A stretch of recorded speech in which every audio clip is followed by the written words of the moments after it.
What kind of led you to think that there was a need for artists to better engage with their fans? So my whole life I've been a SoundCloud fanatic, in love with low-key rappers. And so I went about a year ago to see one of my favorite artists with about 100,000 monthly Spotify listeners and maybe a couple thousand Twitter followers perform at a show. And when I got to the VIP, I immediately started praising him like, man, it must be amazing, you're blowing up, becoming famous and rich. And he was like the first person to tell me, no, like independent musicians actually don't make that much money. I probably need a few extra shifts at my day job. And so I realized that there's a lot of these types of independent musicians that sustain a strong fan base but still struggle financially.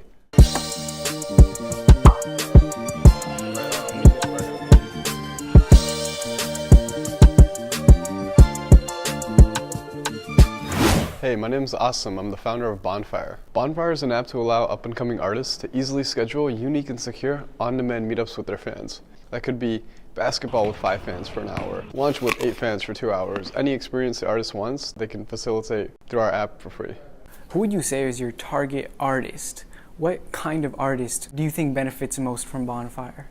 Yeah, it really depends on case by case with the artist. The best metric we found is looking at monthly Spotify listeners. Any really good musician most likely has, or they should have, their music on Spotify.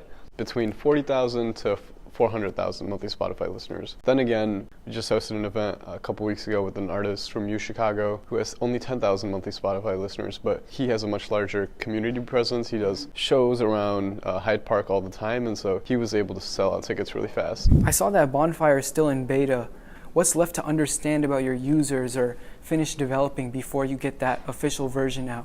So if you look at a lot of huge companies like Google Inbox, they remained in beta for almost 4 years because if something ever goes wrong, the customer doesn't yell at you. It's more like the customer is like, hey, here's something you can fix. We plan to stay in beta definitely for the next year and could definitely be longer. There's no harm in staying in beta. And so we truly feel comfortable hosting dozens of events every month. And what we want to learn from beta, what are the really small things involved in making a studio session with 5 fans go really well. So amazing that everyone wants to come back and do it again. Once we have artists saying like, hey, when can I host my next Bonfire? We want to stay in beta till then.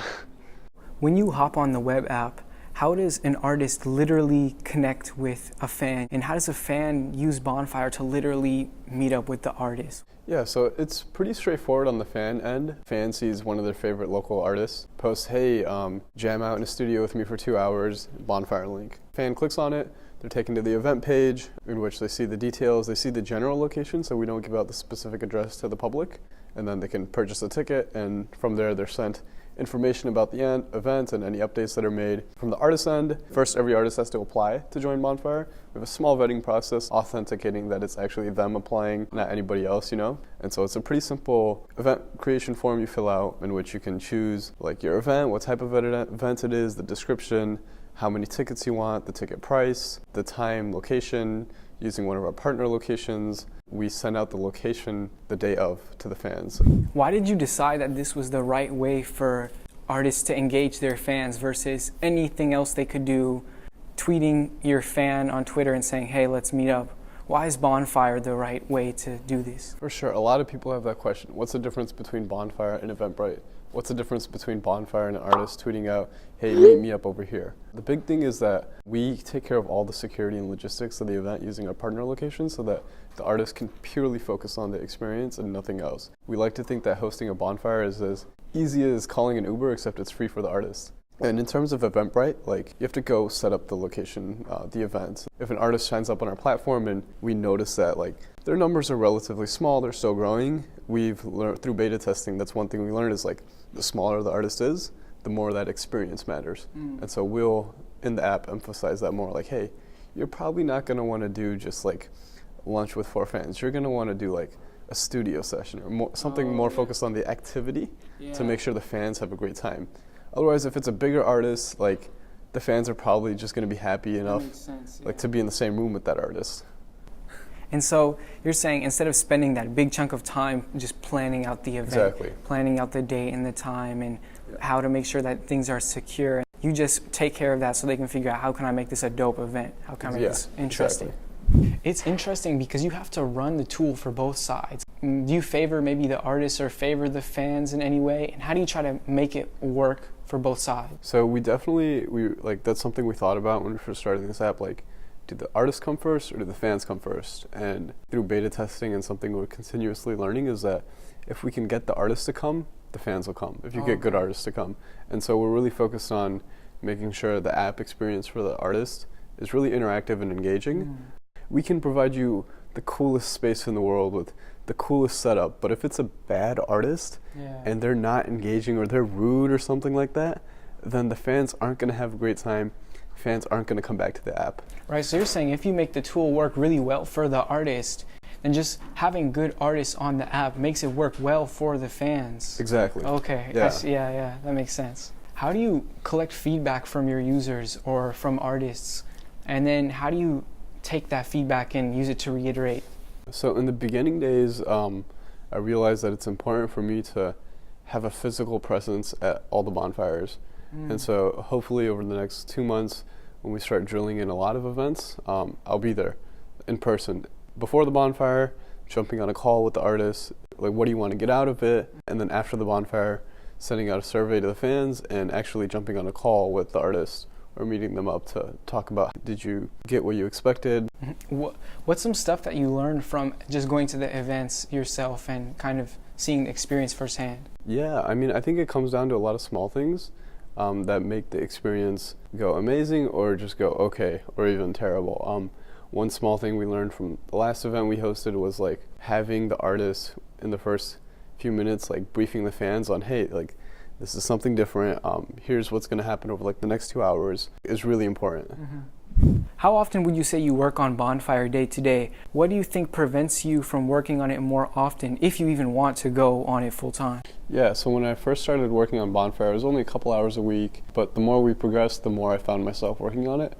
Right now I'm around like 15 hours a week doing technical programming work every week, every day reaching out to new artists, sound engineers, graphic designers, like getting introductions, doing meetings and phone calls and all that non-technical like business side of things. All right, we're at this party right now, just trying to meet artists and videographers, any sort of creatives that can give me feedback on Bonfire. So just out here hustling and trying to meet people. Huge one is school, full-time computer science student.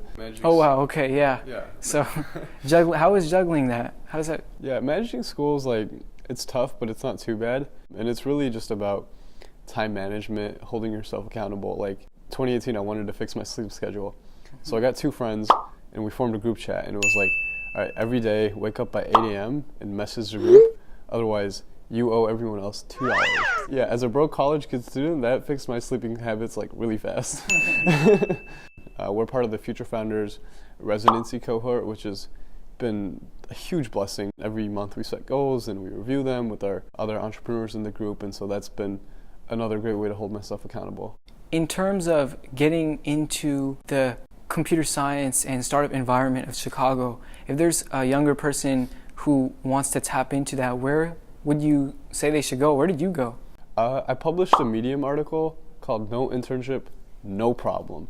And it highlights all the amazing resources that Chicago offers. I think Chicago is an amazing startup and computer science community. And so it's a matter of just showing up, getting your foot in the door. What would you say are some short and long-term goals that you have for Bonfire, and how do you see yourself getting there from where you're at right now? Yeah, short-term goals are just to host more events and sort of validate like proof of concept, show that we're solving a real problem, like we help connect artists to fans in a meaningful way. And I think the long-term goal is having artists and fans being like, hey, we want to come back and do this again. Another long-term goal is introducing the aspect of the partner locations, being able to incorporate partner locations so that an artist can book a space at a venue on demand for free and not have to worry about the security or logistics of the event. That's like, to me, the real innovative, magical part. Just slowly taking the right steps to working to getting there is a long-term goal. Because Hustle Gurus is all about connecting and adding value to other people's work around the city, if someone watching this right now wants to reach out, where should they contact you? Are you open to any young people reaching out for internships to experience this growing startup from the inside out and work with you on Bonfire? Yeah, right now we're looking to get feedback from anybody involved in music. Videographers, photographers, graphic designers, sound engineers, anybody. Looking to get introductions to any artists that might see themselves hosting a Bonfire. If there's any artists watching this video, we'd love for you to go to bondfire.me and there you can see new artists apply. Fill out a quick form, you can verify your identity, and from there you can start hosting your own bonfires. Or shoot me an email at asim@bonfire.me. Find me on social media, reach out to me. I'm more than happy to talk. My name's Asim and I created Bonfire.